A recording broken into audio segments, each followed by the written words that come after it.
இந்த ஃபோட்டோல இருக்கிறவர பார்த்த உடனே உங்களுக்கு தெரிஞ்சிருக்கும். இவங்க தான் பூம்பு மாட்டுக்காரன். இந்த மாதிரி தான் ஒரு மாடு, அதுக்கு மேல இந்த மாரி துணியெல்லாம் போட்டு வருவாங்க. இன்னைக்கு திடீர்னு எங்க ஊர் பக்கம் ஒரு பூம்பு மாட்டுக்காரர் வந்திருந்தாரு. உடனே எங்க வீட்ல ஒரு ஆம்பள கன்னுக்குட்டி இருந்தது. அத அவருக்கு குடுக்கலாம் அப்படின்னு சொல்லி, போய் எங்க கன்னுக்குட்டிய ஓட்டிட்டு வந்து, அத ஃபுல்லா குளிக்க வச்சு, அதுக்கு தண்ணியெல்லாம் காமிச்சு, அம்மா அதுக்கு குங்குமம் மஞ்சள்லாம் வச்சு விட்டாங்க. அதாவது இது வந்து திருப்பதி ஏழுமலை அன்னைக்கே நம்ம குடுக்குற மாரி ஒரு காணிக்கை மாதிரி தான் இது. அம்மா வந்து வீட்ல ஏதாச்சும் மாடுக்கு உடம்பு சரியில்லாதப்போ வேண்டிக்கிட்டு இருப்பாங்க. அது இல்லாம எங்க மாடு தொடர்ந்து ஆம்பளை கன்னுக்குட்டியா போட்டுட்ருக்கு. ஸோ ஒரு சேகனை வந்து நம்ம அதாவது ஆம்பளை கன்னுக்குட்டியே சேகன் அப்படின்னு சொல்லுவாங்க. ஒரு சேகனை நம்ம வந்து இவங்களுக்கு ஓட்டி குடுத்தா, அடுத்தது வந்து பெண் கன்னுக்குட்டி போடும் அப்படின்னு ஒரு நம்பிக்கை.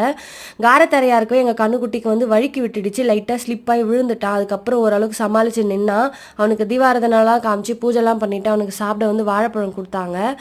இது வந்து எனக்கு நார்மலான விஷயம் தான். ஆனா எங்க அம்மாக்கு இந்த கன்னுக்குட்டிய ஓட்டி குடுக்குறது ரொம்பவே ஒரு கஷ்டமான விஷயம். ஏன்னா அது பிறந்ததுலேருந்து அவங்க வளர்த்துட்டு இருக்காங்க. 3 வேளை தண்ணி வைக்கிறது, அதுக்கு வந்து சாப்பிட தீனி போடுறது எல்லாமே. திடீர்னு அத ஓட்டி குடுக்குறாங்க. அதாவது நாங்க கட்டியிருந்த கயிற கூட அவங்க வாங்கிட்டு போமாட்டாங்க. எங்க கயிற கழட்டி அவங்க ஒரு கயிறு இருக்கும். அந்த கயிறுல மாட்டி ஓட்டிட்டு போக ஆரம்பிச்சாங்க. அவன் பாருங்க விட்டா போதும்னு துள்ளி குதிச்சு ஓட ஆரம்பிச்சுட்டான். ஜாலியா கிளம்பிட்டான் அவன் பாட்டுட்டு.